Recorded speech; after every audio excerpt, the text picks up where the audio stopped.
notice. We decided to call this conference because of a few things that have happened. One of the things was it's either as a result of transparency or secrecy is no longer a valued community within our circles. But be that as it may, we run public institutions, and those institutions must always be accountable. And any letters written to the mayor, to the town clerk, by the minister and the permanent secretary, as the case may be, are letters of public. We read it out to a full council. When we read it out to a full council, we then respond to the issues that are raised in the letter. So today I thought that creates an inherent difficulty, in the sense that you have to send the budget elsewhere for its approval even after you've done your full council. But such is the nature of the tired government that we have.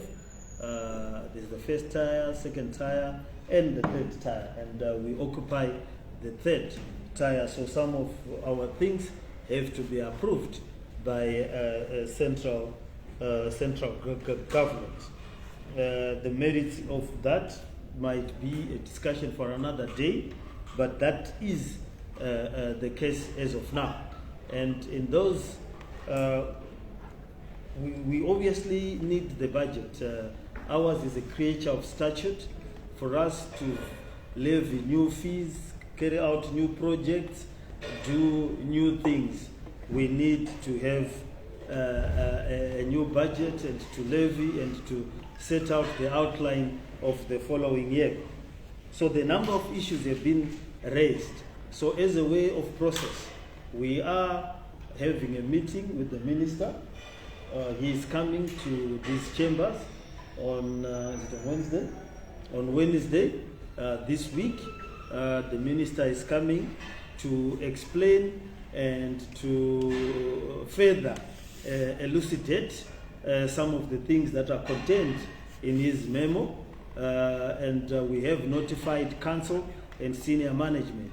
So some of the things will be discussed at the meeting that we are going to hold with the minister, should it remain on the calendar, on Wednesday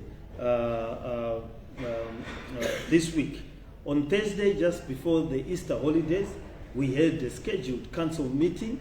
That is a full council meeting, and we are going to hold the full council meeting to discuss other council business. But in addition to the business, we are going to be discussing the issues that have been raised by this memo, and issues relating to the budget approval processes. A number of issues have been raised by the minister, which we've already shared, and we have set on councils dealing with the very same issues. So the first point being the issue of the ERP, the Enterprise Resource Package for council. As you know, we have held a number of meetings in the last council and the current council to deal with the Enterprise Resource Package. As you know, the parliamentary committee recommended that we reinstate the previous ERP in order to pursue an accounting hole that had happened around 200 million US dollars, and also to enable us to complete effectively the audits at that time. We also got the same recommendation from the Auditor General. Council itself, in the previous council, we held a number of meetings where we recommended that we reinstate the previous ERP in the meantime, and should there be need to look for a new one, we continue with the process while we still have that ERP. For one reason or the other, and I raised it, we held a meeting.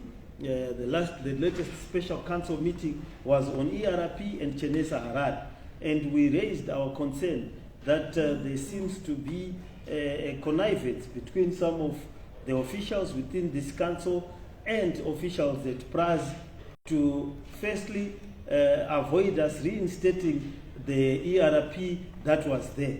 And that is for obvious reasons, because this ERP that was there will enable us to reconstitute the accounts and will be able to make us see the missing gaps. And then secondly, to get a new ERP. At one point, you recorded there were attempts last year to foist by PRAS and our own council procurement a contract that was costing a princely sum of $52 million US. And we had to intervene and stop that ERP. Well, what is the obvious route is for us to reinstate the previous ERP as for the Parliamentary and Auditor General's reports. And we've been let down by PRAS and our own staff.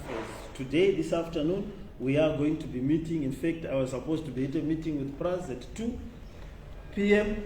I've asked them to reschedule it for about 2:30, and I'm going to go there so that we can discuss the issues of the ERP and the merry-go-round that they have put us through in relation to the ERP, leading to where we are now, where the budget cannot be approved. But we made our applications in time. The technical committee of council set in time, gave recommendations to PRAS, and they've been declined for one reason or the other. Even our request for a bridging ERP to say we cannot move without reinstating the previous ERP for us to bridge the gap, all those efforts have been declined. Surprisingly, the one that was costing 52 million was swimming to being appointed. So we really share the issues, and we have held council meetings to deal with those issues a number of times. The other issue is the issue of audited accounts. Again, council, these have been affected by the ERP situation. The removal of the ERP at some point created this lacuna in the audited accounts of the city of Harare. We've held a number of meetings, that is council meetings, which will chronicle, which you have reported on, to deal with the lack of the audited accounts starting from 2019, when we unceremoniously removed our ERP service provider.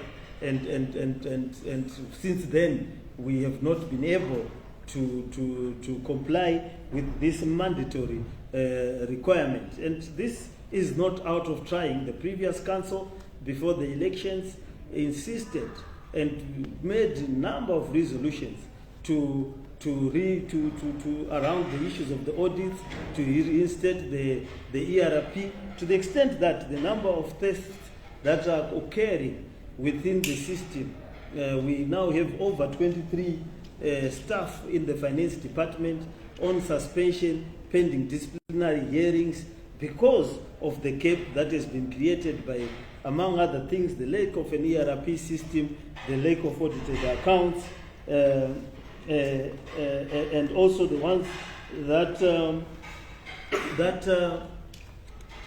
that have been produced to date had some serious qualifications that needed to be attended to. So we are really concerned about that, and we have passed the resolutions that are necessary to deal with that, and we are going to elaborate in our response to the ministry and the steps that we are taking to deal and counter this anomaly. But we are dealing with the anomaly in a simple manner. We have recommended as a council in the previous council that we want to comply with the Auditor General's report and the Parliamentary Committee report. But elements within our staff and elements within PRAS are refusing or declining to allow us to be able to do this meaningful work that will then deal with these issues. Other issues that has been raised is the issue of debtors. I mean, debtors to council are a source of concern. Ironically, government is one of our biggest debtors. and we welcome that the Minister is concerned over this issue. Industry, commerce, residential. As you are aware, councils remain the very few services in this country that are operating on a post-paid basis. So in other words, we give you the service first and then you pay for it. So we are caught in a chicken and egg time warp. Right now, even Zinara, to get onto the highways, you pay. To get out of the highway, you pay. Ironically, you pay getting out of the highway and getting into the highway, but you don't pay getting into the council roads. So we are still the service provider that gives you a service and then you pay later. And that has created a problem. Even now, telephones, data, you pay first and then you get your what? Your data. So the issue of debt, we need it to be dealt with, and we will have a plan to deal with. Issues around estate funds, we have indeed shared the same concern around estate funds. The biggest challenge we have had with estate funds, estate funds are those funds that are obtained by council after it sells land or property, primarily land. They are required in terms of our Enabling Act to be ring-fenced and be put in a separate account. Wherein lies the rub, or wherein lies the problem? The problem has not been the misuse of those funds or the variamenting of those funds. The problem has been our inflationary environment and the limited options that councils have in investing those funds. So once you sell something for, let's say, $1 billion US, you sell it for $1 billion US, the money sits in our account and you cannot invest it in interest outside the law, or you cannot run around using that money to buy things. So normally it then is hit by inflation and the roads as it sits in that particular account. I'm confident that all the estate funds that ought to be sitting in particular accounts are sitting in those particular accounts, and they are eroding because of inflation.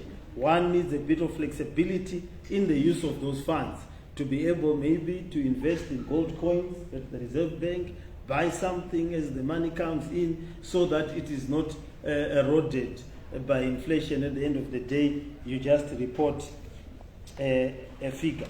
We have had a situation of our business interests. There was a time in the previous councils where there was a rush to do joint ventures. These joint ventures are legacy issues that are crippling this council. People went into joint ventures over pieces of land, over city lodges, over city meets, over city issues. And these joint ventures have all but collapsed. Some of the investors did not bring the capital that they promised to bring, but they were given land wherein they have title deeds, and they are continuing to trade under those joint ventures. We have since been worried about getting into joint ventures with anybody since that time, because council gets the wrong end of the stick. What we have are fully owned companies under council. Fully owned companies under council, which include city parking, which include referral marketing that we are trying to resuscitate. Our success story has been city parking, where the revenue is all of it accounted for and comes to council, and has enabled us to buy certain yellow equipment and to do a number of road works. It could do better, but we are increasing the technology that it is using, and a whole lot of remittances are going to come. It has been useful also in the refurbishment of Rufaro Stadium, the car park, and that car park is also going to be another revenue generator. So that has been decidedly a success story. We had a nightmare story with Quarry Private Limited, where we were supposed to carry to do our quarrying for the road and the production of hot asphalt. That has not worked out successfully. We have merged City Quarry with our other sister companies so that we can reinvest in it, buy a new crusher machine and buy a new asphalt machine, and then improve the road. So we are dealing with that. Referral marketing had all but collapsed. We were receiving zero revenue from a contingent of over 130 bars. 130 bars, some of the 3 or so bars were sold by the previous council, but we now are able to account for all the 130 bars. We also had a brewery that is being rented by Delta, and we are now able to account for the revenues that are coming from that real estate.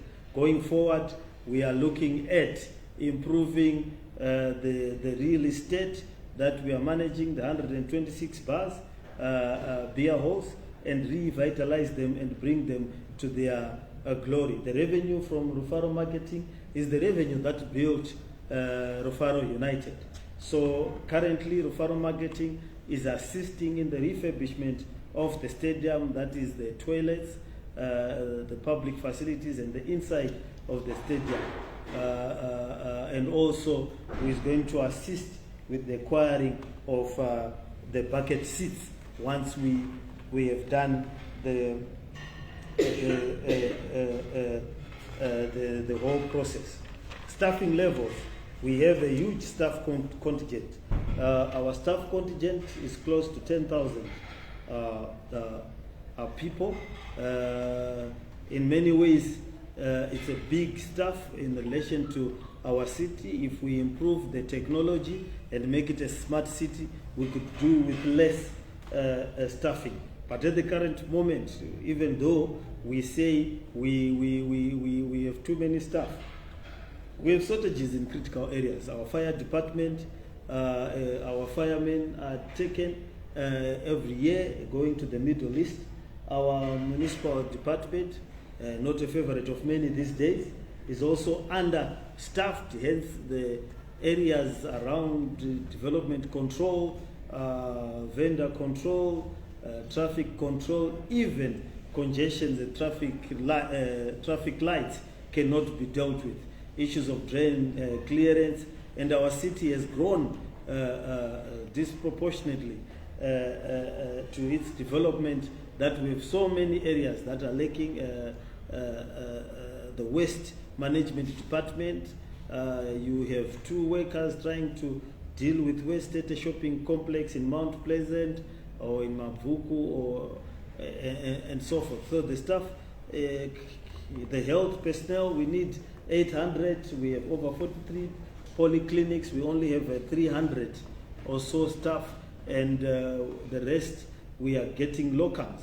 And Harare is the mainstay of the primary health system within Harare, if not the country. We are underpin and guarantee the various immunization programs.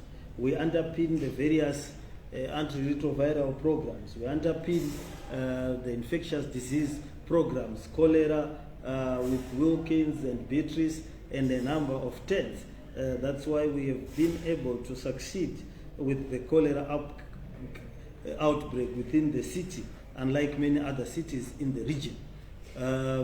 We also, the mainstay of the delivery of drugs for non-communicable diseases, the various vaccinations, and any other outbreaks we are also facilitating the birth of over 2,500 babies every month using our 13 polyclinics, and that number is increasing. To that score, we have set up a theater in Mavuku, the first of its kind, which is operating, doing cesarean operations, and this, the last count, we had done over 100 whereas people used to drive to Harare Nyatwa or Harare Hospital for such complex procedures. So there is an issue around staffing which will be dealt with, but we will see what happens. Water, sanitation, and hygiene. The water situation is a thorn in the flesh for all the cities and in Harare in particular. As you will recall, the last dam for Harare was built in 1976, which is Lake Manyame. And we use Lake Manyame, Lake Chivero, and the Prince Edward Waterworks. Since 1976, no new dam has been built for the greater Harare area. And we provide water on a daily basis to Norton, Rua, Chitungwiza, Epworth, and the various other new suburbs that are erupting. Chitungwiza has a population close to 1 million people and has no water source for itself. None. Rua has, but it can only do limited amounts. Norton has no water source except us. Epworth has no water source. And then all these other settlements that are erupting in rural district councils, but for all intents and purposes are in Harare. The water treatment plant that we're using was designed by Morton Jeffrey years ago. If you were to wake up, you will be surprised that it is still working. So we need a new plant for the waterworks. Our chemical situation, which is problematic, we are importing almost all chemicals.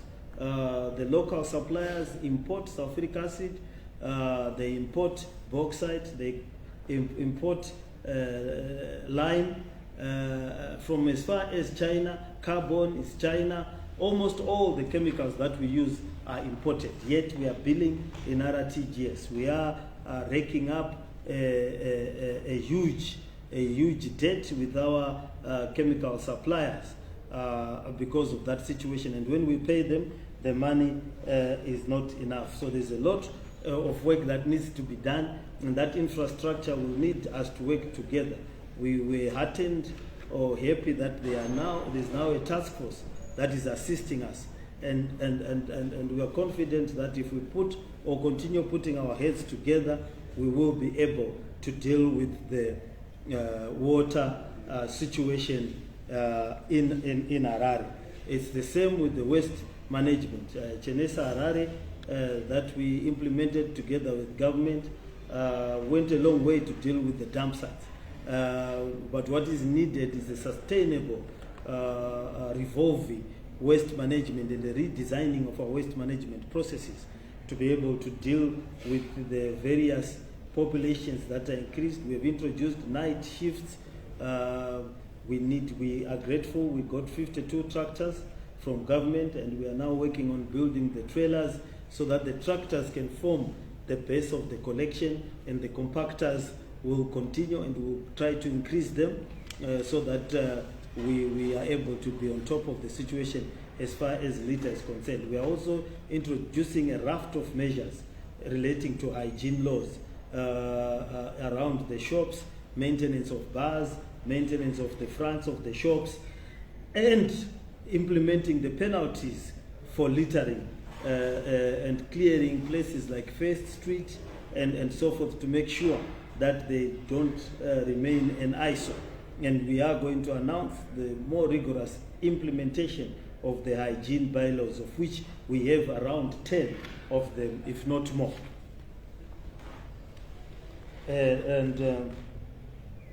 We've got those proposals in our budget once we deal with these things. And then the sewer system, we have to increase our capacity for the fail works, build new sewer systems around the city, and these systems will then enable us to increase the megaliters, because our system is a chicken and egg situation, because we are doing it's based on a recycling. So the more we pollute Lake Chivero, the more money we need to clean the water. So it's very important that we clean the water before we return it back to our water sources, and that's an imperative that we have to do going forward. Well, the other thing was that, unfortunately, the council meetings that have not dealt with what service delivery and issues affecting council. I think that those ones we just need to remind each other. Probably the person who drafted the memo to our parent minister was in a rush, and or maybe some of these people, they get new jobs, and they enjoy putting English words one in front of the other. But you know that we have held more meetings to deal with Chenesa Harare, to deal with the water situation, to deal with the ERP. Most of our meetings that we have held, at the very least since I've come back as the mayor of Harare, have had more to do with dealing with issues of service delivery, water, refuse collection, ERP, and we have the minutes of those meetings, and we shall compile the recommendations for the public and for the ministry as to how we have dealt with those matters that require public that deal with service delivery. One of the issues that keeps getting forgotten is the issue of energy. Energy is a serious issue as far as service delivery is concerned. You must recall that City Council of Harare had its own power station, which had the capacity of producing 120 megawatts. Sometime in the 1980s, an excited ZESA took over the operation of those power stations. It is no longer producing 120 megawatts. Last time I checked, it was last year, the maximum it got to was to 15 megawatts. And this year they have indicated that they are going to abandon that power station altogether and try to find investors. Now we use over 34 megawatts for our water treatment. And they took the power station from us, and immediately the day after, we were being charged energy bills. So, and we were never given adequate compensation for that power station. And therefore now it became a real cost to us. And we keep on paying. Some reason why we managed to convince the ZESA for it not to pay. But City of Harare is being asked to pay, and that is crippling energy. And the worst thing that happened was that energy bills used to come with the rates. So people knew the house that had not paid its rates by its electricity being switched off. Now when they separated the energy from the city councils, that is when the city councils began to fail to collect money, because people can live with water in my buckets, can forgo to pay for the road because and but more often than not, people cannot live without electricity. So the moment they delinked energy from the council bill is the moment where councils started struggling. I've had discussions with the ZESA Chief Executive, the Deputy Minister of Finance over these issues, and they assured us that they are going to work on it. And that is what happened with our rates and the energy. Then we have the Zinara issue lastly. The Zinara issue that has been coming out. All the money that was given to us last year was accounted for. The 2.5 billion that they've given us. And to indicate that it has been accounted for, we received another tranche of 7 billion last week. So there's no way they would have, last week but one, so there's no way that they would have paid us had we not accounted for the previous money. Their money had been accounted a long time ago, and we were waiting for the other tranche. But then again, we've insisted that the money that is coming from Zinara last year did just barely exceeded $2 million US. This year again, they are on track not to give us anything that exceeds $2 million. We have maintained, and we do maintain, that the number of cars in Harare are close to 800,000. Each car pays $20 US per quarter, and that should produce around $64 million US that goes to Zinara. Then there is fuel levy that is paid. The last audited accounts of Zinara that we saw, the fuel levy amounted to an amount of over $60 million US. That is the 2015 audited accounts. And our proposition is that most of the fuel is consumed in Harare. We have not received a remittance of US dollars from Zinara, yet we know that fuel levy is collected in US dollars. Some of the money for licenses are also paid in US dollars, but we never get a remittance in US dollars. And we get a pittance of the money that is annually paid to Zinara. We simply get 2 million every year. Shipururu shemari, shitoko shokuti kana pane munhu anoziva kugadzira maroads, anoziva kuti 2 million haina kwainosvika, imari yakapfupika sameya wacho weHarare. Saka toda kuti vatipewo mari yakati rebei yakainzanawo nevamwe vombarume dzinenge dziri kunze uko. So we are having this problem of the amount of remittances. The Zinara chairperson promised me a meeting last year where the mayors will meet. The minister promised a meeting last year. We are still to hold that meeting, and we will raise it with our parent ministry that meeting is urgent so that we should be able to deal with the roads. We appreciate what is happening with the roads in the city, but we also have the roads within the suburbs, and we need to work to deal with those roads. Thank you. Right, the mayor will take a few questions. He has to write someone. So identify yourself and your news organization. Yes. Kostankomo, Mayor, I just want to get clarification in terms of your relationship. We talked about joint ventures. Your relationship with is it Geonix? I can't pronounce that name. Mm-hmm. What is the state of your latest relationship right now? And does it in any way, has it been put as a condition by the government for it to approve your budget? We have read a lot of conditions that they say that you should abide with before they could approve the... Not to my knowledge. They haven't. Our position still remains as it was. Our council has got existing resolutions that it passed we basically couldn't afford. We understand that the Pomona dump site was declared a national project, and that money that is coming or that is being paid there is coming from the fiscus. And should they put any conditions to approve a budget, that will be unfortunate and grossly putting things that don't mix together. And from my understanding and reading of the letter, they are actually complaining about joint ventures that do not give money to council and take money to council. So I'm sure there is a common understanding there, but I stand to be corrected and guided.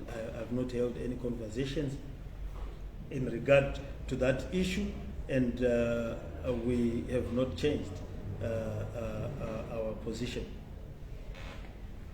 Yes.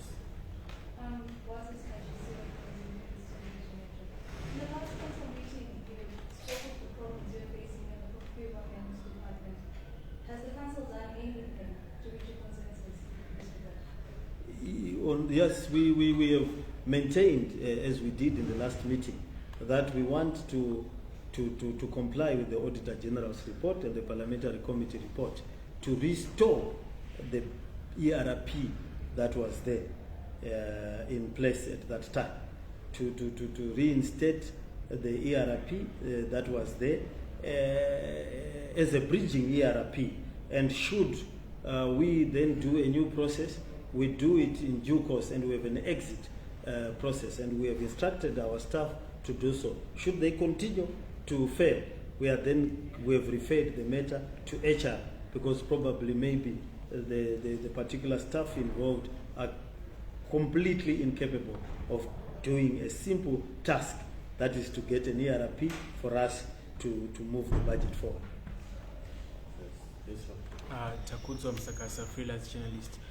Mayor, you mentioned that you are currently in debt in terms of importing chemicals to sort out water impurity of water in Harare. Isn't there an alternative, a local alternative, maybe working with local companies or maybe universities in trying to invest in maybe cheaper and local alternatives to these chemicals? Surprisingly, as a country, we can no longer make sulfuric acid that we make in high school labs. You see, what happens is that you have a local company, but that local company does not make anything. Okay? So I'll give you, for example, our biggest chemical is aluminium sulfate. So aluminium sulfate is made up of bauxite, sulfuric acid, and lime. We get our bauxite from Mozambique, Manica province. We get our sulfuric acid from South Africa. We get our lime from Zambia. Now these are then mixed by a local company, and then they say we are a local producer. But it's the same thing, because if you then give this company RTGS, they have to go and queue at the Reserve Bank to get the sulfuric acid, to get the bauxite, to get the lime, which they get in Mozambique. The private actor, carbon, you have to get it from China. Chlorine gas, you have to get it from South Africa. So I can go through all the chemicals in the periodic table, or the chemicals that are required. You have just one person who says, I'm the local. He's a local mixer. It's like a person who buys shoes from China. And then he comes and says, for want of it, you know how those phones do it?